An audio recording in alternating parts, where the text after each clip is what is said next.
All right. So we're going to spend a few minutes and talk about the psychology of little details.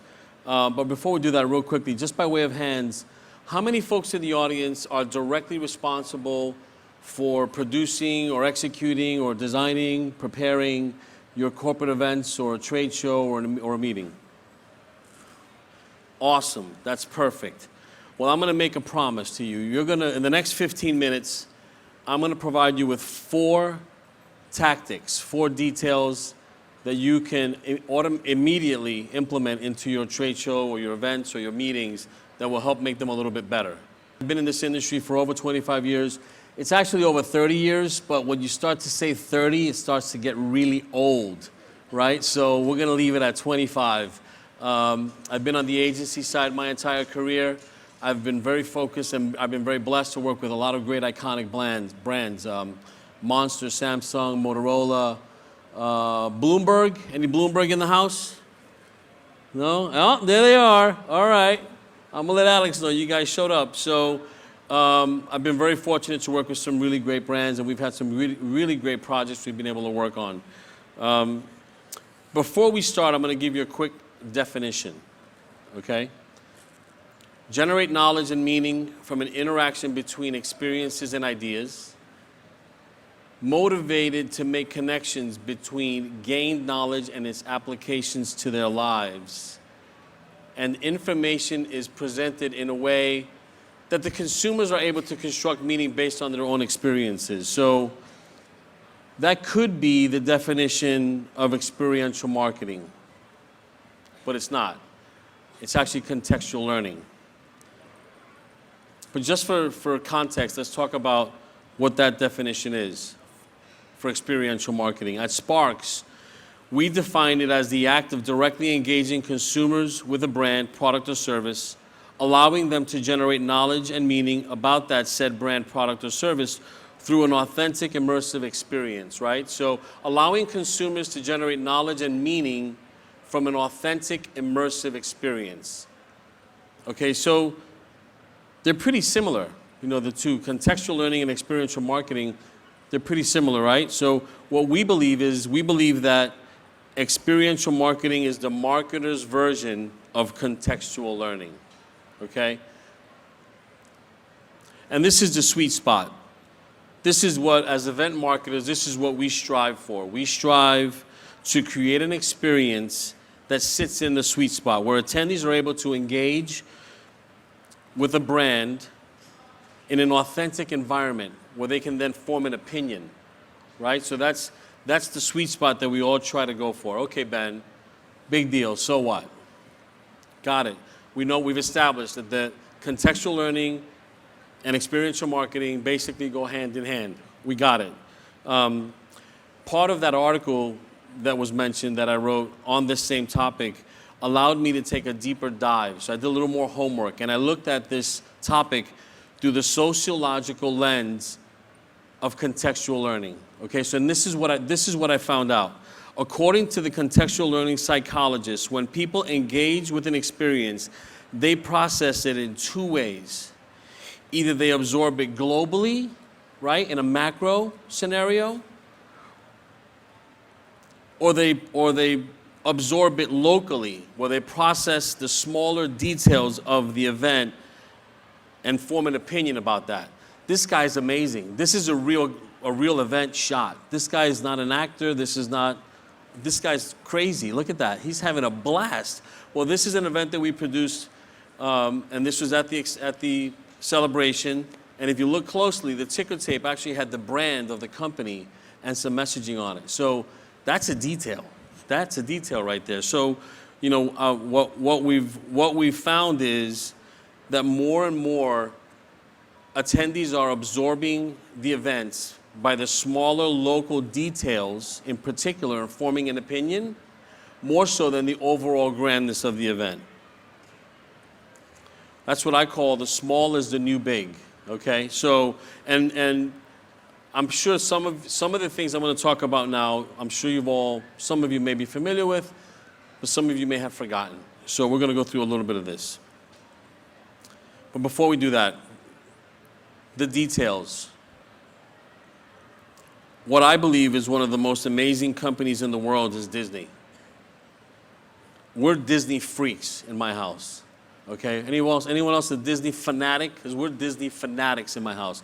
We're Disney Vacation Club owners. We're at Disney World twice a year. All my kids have pins. We've been there. You've got it. We've been there. My son now works in Orlando at Disney, so now we're going to go even more. So it's part of my life, right? So, and it's something that being in the industry that I'm in, I can't help but notice some of what happens there that is amazing. Okay. Disney focuses on the little details. You know, now if you've been there lately, you'll see that they have a magic band. Now the magic bands are everywhere at Disney. So it's your personalized experience on a band, okay? Which, by the way, has the mouse ears because that's their brand, right? So everything gets done with that magic band. You pay your bills with it. You open your door with it. You get on a ride with it. It's everything. That's super clever, that detail. The way that they integrate their product and their product are their characters into the parks and into some of the other experiences. Everywhere you look, they've got their brand just completely embossed inside this experience. And that to me is pretty amazing. That's an amazing accomplishment that they're able to produce. By the way, they produce an event every day. The park opens at 8 a.m. There's a parade at midnight. There's fireworks after that. And then they do it again at 8 o'clock the next morning. They're open 365 days a year. They're open every day. Okay? Is the Apple Store open every day? I don't know anyone else that is. They have 130,000 visitors a day. They have 47 million visitors a year. That's pretty amazing event planning. You get where I'm going with that. So just very quickly, let's go through these 4 concepts that I want you to walk away with, okay? So get your pens. Layout. Put logic in your layout, okay? All these sound really simple, but you know what? I've been to so many events where the layout is horrible. It makes no sense at all. I don't know who laid this out. They're terrible. Put the layout, think about what you're doing in your layout. You know, look at the flow of the traffic, put your layout together of your products and your offerings and the flow of the event, overlay them, and make sure that they make sense. And if they don't make sense, then fix it. Because the people will notice when the layout is wrong, when it doesn't make sense. This layout works, okay? We're here in this room back here. You're going to walk out of here. You're going to go to that lunch. You're going to walk out of there, go into the hall for the exhibits, and you're going to walk out the door. It's real simple, you know. So it sounds pretty 101. I can't tell you how many people forget to do this. It's amazing to me, and we're event professionals. Messaging. Number 2 is messaging.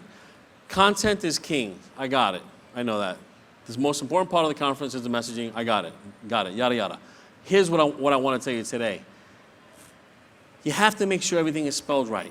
You have to make sure that all of the typefaces are the same. They have to be consistent. Make sure the font size is proper for where you're standing and where people are walking. Okay? All of those little details that revolve around the messaging, not just the message itself, but how the message is portrayed and how you visualize it and how you experience it. Okay? You got to make sure that all that messaging is in its proper place and that it's accurate and that it has some continuity. You know, if you have a website or a microsite for your event, make sure that the microsite and the messaging works together. You know, it's again, it sounds really simple, but you need to check yourself because whoever you put in charge of and responsible for this part of your program, this is a really critical part. This can make or break what you see on Twitter about your event, okay? Number 3, intimacy. Ooh, let's get intimate. So intimacy, and what I'm referring to here is, I just got back from Salesforce big event, Dreamforce in San Francisco. Amazing event, humongous event. 165,000 people attended Dreamforce. All the convention centers, 17 properties. It was a giant, it was amazing, it was overwhelming is what it was. but they did a really good job about allowing me to have an intimate relationship and discussion with the areas that I wanted to take part of, okay? Same thing happens at Sapphire. This is Sapphire for SAP. Sparks produces this event. It's in Orlando. It's 1 million square feet. Well, we pioneered the campus concept in this space, where we've allowed you to experience the keynote. We've allowed you to then also have the opportunity to go to a theater presentation that seats about 500 people. Discussion rooms are about 40, forums about 20. It goes all the way down to private meeting rooms. But what it does is it gives me a choice. As the attendee, I have a choice on how I want to experience the messaging and the information that I want to get. I don't just have to sit into this ginormous keynote room. If I want to get more information, I can go to a separate area within the conference that gives me more intimacy and gives me the chance to be able to communicate and ask the questions and also be able to receive the information. I was able to watch the keynote at Dreamforce. I didn't want to watch it in that keynote room. It was crazy. But they provided other areas where you could watch the keynote. I was able to watch it in a room with 40 people on a big screen.